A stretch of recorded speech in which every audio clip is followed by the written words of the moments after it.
Hey friends, it's Lauren Taylor. Thank you so much for joining me back in my craft room today. I am so thankful to have you here. It's the 25th of the month, so let's get making a Christmas card. I'm using Santa's Village from Heffy Doodle, and I've already stamped and colored my images out. I will run those through my scan and cut a little bit later, but I've also already done my die cutting to save some time in today's video. Using some craft cardstock, I die cut with my mini scalloped Imperial rectangle dies in the largest size and cut a frame using one of the dies from the Showtime frame dies. I also die cut my fence border in craft cardstock, and I die cut my rolling hills with some white cardstock. I also use the mini scalloped Imperial rectangle to cut those and then use my scissors to cut apart all of my little pieces. I also have this retired sparkle blends. Unfortunately, they're not around anymore, but I have a ton of sequins that I need to use up. So I'm going to be using some of these really cute snowflake sequins in my shaker today, but I will link down some options for you. After using my tea roller to help me determine how much acetate I need to trim down and that will fit behind my craft frame that I die cut, I just use a piece of acetate and my trimmer to trim that down. And I'm going to use some 1/8 inch thick double-sided adhesive, and I'm going to put that on all four sides on the back side of my frame die cut.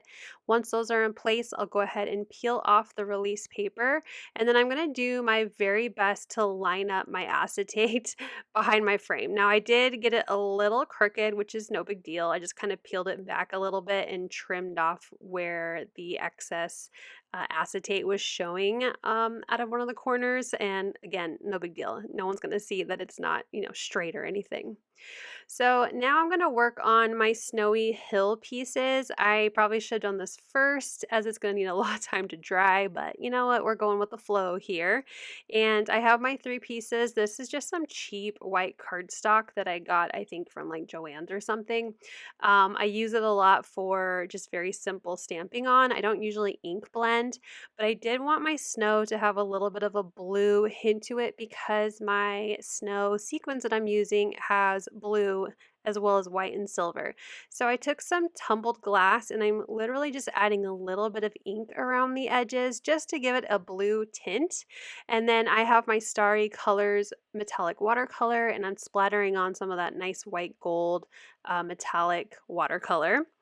And I have this Distress Grit Paste in Snowfall that I've never tried. I got it, I think, back in January, and it's been sitting in my drawer begging to be used. So I thought it'd be really fun to kind of create some snow texture with this grit paste. It's kind of like a translucent, so that blue will still kind of shine through, which is what I was going for and I'm happy with. So I have a palette knife and I'm literally just kind of slapping it on there on the edge. I've never, like I said, never used it before, but I think it turns out pretty cool. Just wanting to add a little bit of that snow texture along the edges that I added that blue Distress Oxide on the top of my little hills. So I'm going to set those aside to dry. They don't dry all the way by the time I'm ready, but I'll show you what I did when I get there. Now I'm going to work on the back of my shaker. I don't need a full panel like behind this frame because a lot of it will be covered on the bottom with my snowy hills. So I just have a scrap piece of mixed media cardstock. I use this a lot for ink blending, and I'm just cutting down some of the back that I'm going to be using with that same size. It's the largest mini scalloped of my Imperial rectangles from Heffy Doodle. And I'm going to completely cover this background with tumbled glass. Now, I definitely could have just used a piece of blue cardstock, but I'm going to add some water and some splatter, and I like the way that looks when it's on Distress Oxide ink. So I use my sprayer, just sprayed a little bit of water, use that same water to help me clean up my mess, and then I'm dabbing up that water and some of the ink reacts with it and giving it a little like interest and texture to the background, and then splattering on more of that white gold metallic watercolor. Lots of little subtle shine on this card. I will set that aside to dry, and I'm going to run my images through my scan and cut. Now, I didn't do the best job because I added my highlights before I cut them out, and sometimes I get my highlights a little too close to the black line, and that means my scanner, the scan and cut's going to trim a little closer than I want it to, but I think it turned out pretty good. They all turned out really cute. The only spot where I think looks kind of wonky, I'm going to cover anyway, so it works out fine. There is a coordinating die set, and the stamp set and the die set are retiring. So head over to Heffy Doodle. I have them linked down below if you want to get this set for yourself. Now is definitely the time. I trimmed down and scored my white card base. Now this is nice, sturdy Neenah cardstock or cover stock really for my card base. I don't skimp out on my card bases. And my background is pretty much dry. I had to pick up a little bit of watercolor there. And I'm gluing it to the top part of my card base. This is again A2 on its side because I'm creating a nice, scene with my rolling hill dies. And now that I have my background pretty much where it needs to be, and it's a little lower than I probably would like, but no one's going to know at the end of the day, I'm going to create the shaker. So I have these extra thick foam adhesive strips. These are not really a brand. They were gifted to me. So I would recommend using Heffy Doodle's foam adhesive strips. They're really great. And if you're shopping on Heffy Doodle anyway, or scrapbook.com, or Simon Says Stamp, I have them all linked below. Add some of their foam strips to your cart if you like making shaker cards. I didn't get the corners for some reason. I don't know what I was thinking. So I just added a little bit more so that way there was some stability in all my corners. And then I put my sequins in my acetate window because that's usually what I do. But then I remembered I'm making pretty much a full panel shaker card, and I need those sequins actually on my card base, not my acetate window. So dumped those into my cute little Twiddler's Nook skull plate here, and then put them onto the part where I actually wanted them, which was the card base. And I'm realizing because of the lip where my blue sky ends, I'm afraid that sequence could get stuck there. So I'm going to add a little bit more foam adhesive. I'm just going to make it so that shaker is only on that top like 2/3 of the card instead of the full panel. So just adding one more little strip here. Just gonna, instead of trimming it down, just gonna squish it in there. It's fine. And now I can line up my scallops as best as possible here and get the front or the cover of my acetate, or my shaker really, glued down to my card base. So there it is, shaking in all its glory. It's looking so cute. I mean, this is gonna be so fun. And I love when my shaker window is like bigger than what will actually be seen at the end, because it kind of feels like a nice little surprise, like I've got a shaker that like pops up. It's really fun. So as you can see, my grit paste wasn't quite dry. I have this embossing heat gun that has two settings, a low and a high. So I use the low to dry up that grit paste. And now I'm going to start gluing these down to my card base. Now I'm going to be overlapping, but I don't know exactly where the other two hills are going to go. So I'm going to start with the lowest hill, but I'm not going to completely glue it down. I'm going to leave room to be able to tuck in my other hillsides. And I'm also using wet glue because of this, because I can kind of peel it up a little bit without damaging my card, because that's wet glue and it takes a little time to dry. So this is the top hill, and it does fit perfectly, like right above that bottom hill, but I'm actually going to lower it down 2 scallops worth so it's tucked beneath that front hill. And the reason why I lowered it down 2 scallops is because I have a middle piece that I will need to lower down 1 scallop. So I need to do 2, so that way it will be tucked behind this middle piece as I tuck the middle piece behind the front piece. I hope that made sense. I'm saying scallops just because it helps me line it up perfectly, because there is a design on the side and I don't, I want those scallops to line up. So I have all 3 of my pieces glued down now. They have that really fun texture on them and it's translucent so I can still see my blue and my splatter. I'm having a really like good time making this card right now. And now I'm going to add a little bit more detail with my die cuts by adding in this really cute fence border from Heffy Doodle.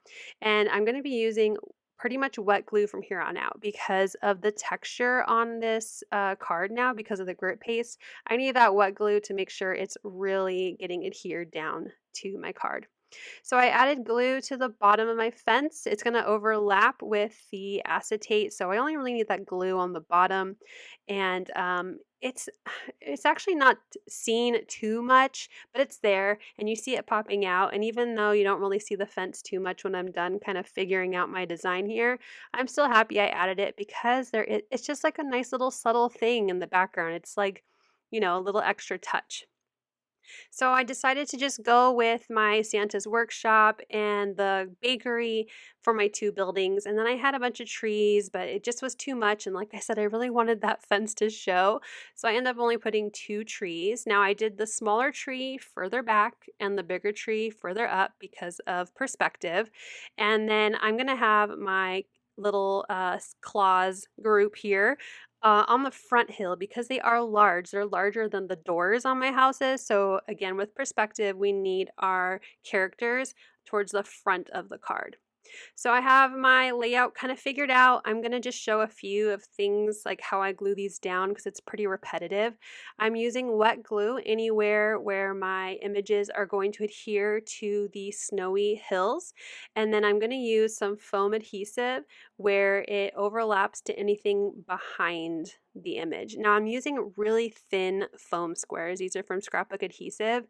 So they're not your average thickness. These are super thin, which equivalates to pretty much, or equivalates, is that the right word? I think so, to the thickness of my paper and my grit paste. So when I'm adding things that need to overlap to the space behind it, like the hill behind it or the sky behind it, that foam adhesive is just perfect without it feeling extra bulky because this card's already thick with it being a shaker card and using some extra thick foam adhesive to create my shaker frame. So now that I've glued down my houses and my trees, like I said, I'm tucking in those super thin foam adhesives because I forgot to add them to my houses where they touch the acetate, and that just gives them more stability. So I have my background done, and I'm going to work on my foreground of my images now. So I'm going to start with Mrs. Claus because she's more towards the left.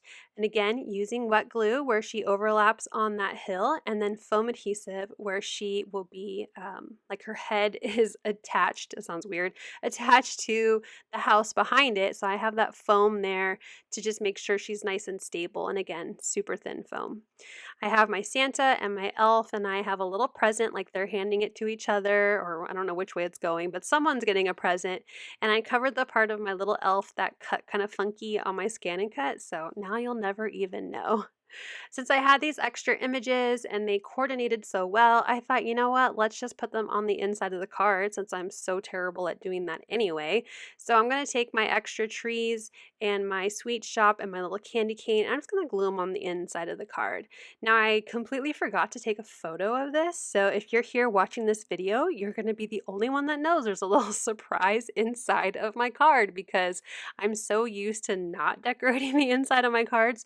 I forgot to take a photo, and I'm already trying to post this on the 25th, and surprise, I made this on the 25th, so turnaround time on today's card is quick. That's okay. Let's listen to how cute this shaker card sounds.